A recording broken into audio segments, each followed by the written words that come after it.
नमस्कार। तो Shri Donald Trump mister Donald Trump mister Donald Trump America के राष्ट्रपति बन गए दोबारा। कैसे बन गए हैं ये बड़े आश्चर्य की बात है। उन पर हर तरह के आरोप लगे हैं, क्रिमिनल हैं, पहले क्रिमिनल प्रेसिडेंट बने हैं अमेरिका के, चार्जशीटेड हैं और उनको सजा भी हो गई। सजा सिर्फ उनको माफ़ कर दी गई, इससे पहले कि वो खुद अपने आप को माफ़ कर लेते। जज नहीं बोला कि अरे भाई ऐसे मौके पे हम ही कर देते हैं ये, लेकिन सजा हुई है और उसको अबेयंस में रख दिया गया। अब आप देखें कितने आश्चर्य की बात है, जिस आदमी पर खुद जिसने लिखा कि भाई मैं लड़कियों को छेड़ता हूँ, जिस आदमी पर चार चार आरोप साबित हो गए कि ये इसने मिसडिमीनर और लड़कियों के साथ मोलेस्टेशन और उस तरह के अपराध किए, उसने अमेरिका में दो महिला प्रेसिडेंट बनने की चाहत रखने वाली महिलाओं को हराया। तो पहले दौर में उसने हिलेरी क्लिंटन को हरा दिया और अब ये दूसरी बार में उसने कमला हैरिस को हरा दिया, जो कि भारतीय वंश की हैं। और अभी जो स्टीव जॉब्स आए उनकी बीवी का नाम भी कमला रख दिया गया इस खुशी में। तो आप सोचिए अमेरिका किस तरह का देश है कि जहां पर एक अपराधी पहली बार किसी औरत को प्रेसिडेंट नहीं बनने देना चाहते। मतलब वहाँ के वोटर ऐसे हैं जो महिलाओं को कितना हिकारत से देखते हैं।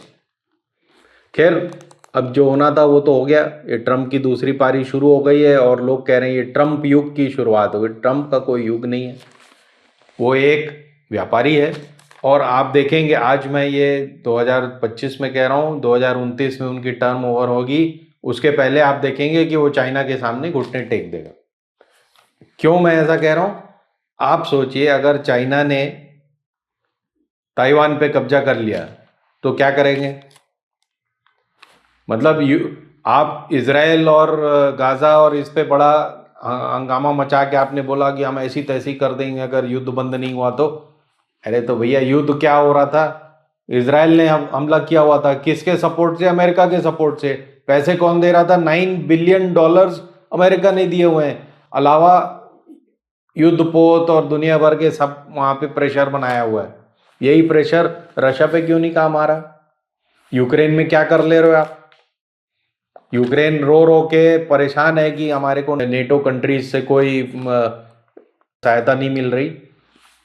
सिर्फ अपना सामान बेच रहे हो वहां पे आप यूक्रेन को, लेकिन रशिया आपकी नहीं सुन रहा। इजराइल तो आपका चमचा है तो आपकी सुनेगा। ईरान को आपने डराया धमका हुआ है। तो इस बीच एक नई एक्सेस बन गई है, ईरान, रशिया और चीन। तो मुद्दे पर आए, जिस दिन चीन चाहेगा उस दिन ताइवान पे कब्जा कर लेगा और अमेरिका क्या कर लेगा ये हमको देखना है। मेरा ऐसा अंदाज है कि America will do nothing, it cannot do anything. वो सिर्फ आंखें दिखाते रहेगा और ये भी चीन को भी समझ में आ रहा है कि हम जिस दिन चाहेंगे ताइवान पे कब्जा कर लेंगे। और ताइवान आज की तारीख में दुनिया का सबसे बड़ा चिप्स, ये जो आपके फ़ोन और कार और सब जगह लगते हैं, वो स्मार्ट चिप्स ताइवान सप्लाई करता है। 80% of the world chips are supplied by Taiwan. इसलिए इधर ट्रंप का दिशा किधर है? ग्रीनलैंड की तरफ। तो ग्रीनलैंड पे उनकी नज़र है, जिसको लेके हो सकता है कि नेटो में ही आपस में द्वंद्व छिड़ जाए, क्योंकि डेनमार्क का कब्जा है ग्रीनलैंड पे। डेनमार्क ने अभी ऑलरेडी कह दिया है कि भाई ग्रीनलैंड बिकाऊ नहीं है और हम ट्रेड संबंध बना सकते हैं अमेरिका से। तो ट्रेड संबंध क्या बनाओगे? वहाँ पर जो मिनरल्स हैं, जो बर्फ के नीचे दबे हुए हैं मिनरल्स, उन्हीं को निकालने का खेल है।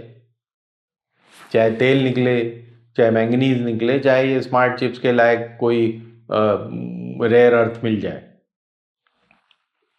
ट्रंप हर बार कह चुका है, जिस तरह हमारे मोदी जी कहते हैं सर्दी ज़्यादा लग रही है, उसी तरह से ट्रंप भी कई बार कह चुके हैं कि ये जो ग्लोबल वार्मिंग और ये सब कोई चीज़ नहीं है।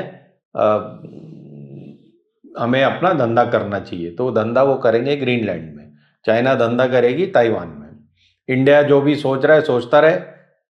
देखो, आज तक अमेरिका, आज तक पिछले 75 साल में और जब से विश्व युद्ध II समाप्त हुआ है तब से अमेरिका ने हर जगह हमला किया है, वियतनाम पर, कंबोडिया पर, अफगानिस्तान पर, इराक पर, सब जगह हमला किया और सब जगह हारे हैं। मजे की बात आप देखिए, 20 साल युद्ध चला अमेरिका का अफगानिस्तान में, 20वें साल में उन्हीं को देके गए जिनसे वो युद्ध कर रहे थे। तो कौन आ रहा है? वियतनाम में वही हालत है, कंबोडिया में वही हालत है, और नॉर्थ कोरिया, साउथ कोरिया में वही हालत है। नॉर्थ कोरिया आज आपकी सुनता नहीं, साउथ कोरिया को आप, और साउथ कोरिया, जापान और जितने भी जगह पे आपने युद्ध किया वहां पर आप सिर्फ उनको पैसा सप्लाई कर रहे हो उनसे, और आज ये हालत है कि जापान आपको कर्जा दे रहा है। तो अमेरिका की हालत खराब है, ये बात ट्रम्प को भी समझ में आ रही है, इसलिए वो उसने धंधे पानी की शुरुआत कर दी है। उसने कह दिया कि मैं टैरिफ लगाऊंगा। अच्छा, एक बात और समझिए, 1896 में अमेरिका में कोई टैक्स नहीं लगता था, कोई इनकम टैक्स नहीं, कोई सेल्स टैक्स नहीं, कोई टैक्स नहीं, लेकिन अमेरिका सब कुछ अपने नागरिकों के लिए कर रहा था जो आज कर सकता था, उस जमाने में कर सकता था, वो सब कुछ कर रहा था। कैसे? क्योंकि 100% टैरिफ लगता था वहां पे जो भी सामान आता था उस पे। इसका मतलब ये हुआ कि अगर आप एक बोरा धान अमेरिका भेजना चाह रहे हो और वहां पर 100 रुपए बोरा के हिसाब से बेचना चाह रहे थे 1896 में, तो 100 रुपए आपको गवर्नमेंट को देना पड़ेगा, यानी 200 रुपए आपके बोरे की कीमत हो गई। तो अब यही बात ट्रम्प कर रहे हैं कि मैं चाइना पे, इंडिया पे और दुनिया भर के जितने लोग यहाँ पर धंधा करना चाहते हैं उन पर 100% टैरिफ लगाऊंगा। तो जब 100% टैक्स आप वहां पे बेचने वाली चीजों पर लगाओगे वहां, तो आप हो सकता है कि इनकम टैक्स आप कम कर दो, आप लोकल लेवल पे एम्प्लॉयमेंट जनरेट करो, वो सब होगा, लेकिन धंधा होगा। तो ये ट्रम्प युग जो होगा वो अगले 4 साल में आप देखेंगे धंधे का युग होगा। अब और पीछे जाते हैं, जब गृह युद्ध चल रहा था अमेरिका में, जब अमेरिका बना 18वीं शताब्दी में, मतलब 1748 से लेके 1796 के बीच में, वॉशिंगटन और ये सब जो, वो कैसे हो रहा था? ब्रिटेन का कब्जा था अमेरिका पे, ब्रिटेन के खिलाफ, मतलब उनके कब्जे के खिलाफ वहीं जो लोग बस गए थे अमेरिका में, जो गोरे वहां जाके बसे थे पूरे यूरोप से जाके और ब्रिटेन से भी जाके, उन्होंने विद्रोह कर दिया और अंग्रेजों को खदेड़ दिया। ब्रिटेन को 19वीं शताब्दी आते आते, 20वीं शताब्दी आते थे, ये बात समझ में आ गई कि अब हम अमेरिका को नहीं संभाल सकते। तो उन्होंने अमेरिका से के आगे घुटने टेक दिए। उन्होंने बोला भैया आप हमारे सबसे अच्छे दोस्त हो, आप हमारे दोस्त रहो, क्योंकि हम गोरे हैं, तुम भी गोरे हो। और उसी हिसाब से पहला और दूसरा विश्व युद्ध लड़ा गया, जिसमें कि जो अमेरिका ने फ्रांस और ब्रिटेन को सहयोग दिया, उससे जर्मनी की हार हुई। अदरवाइज अगर ब्रिटेन आंख दिखाते रहता अमेरिका को तो ब्रिटेन का ही नुकसान होता। उसी तरह आज अमेरिका चाइना के आगे घुटने टेकेगा। आप देखेंगे आज चाइना अमेरिका से भले जीडीपी और ये और वो गिनती में कम होगा, लेकिन चाइना जिस तेजी से बढ़ रहा है हर क्षेत्र में, वो आज दुनिया में 2 ही सुपर पावर है, एक अमेरिका जो ढलता हुआ सूरज है और चीन जो उगता हुआ सूरज है। तो ढलते हुए सूरज को उगते सूरज के सामने घुटने टेकने ही पड़ते हैं। तो आप देखेंगे अगले 4 साल बड़े इंटरेस्टिंग होंगे। जो लोग भी ट्रम्प युग और ट्रम्प कर रहे हैं वो देखेंगे कि एक व्यापारी किस तरह से देश को चलाता है। धन्यवाद। हिंदुस्तान जिंदाबाद।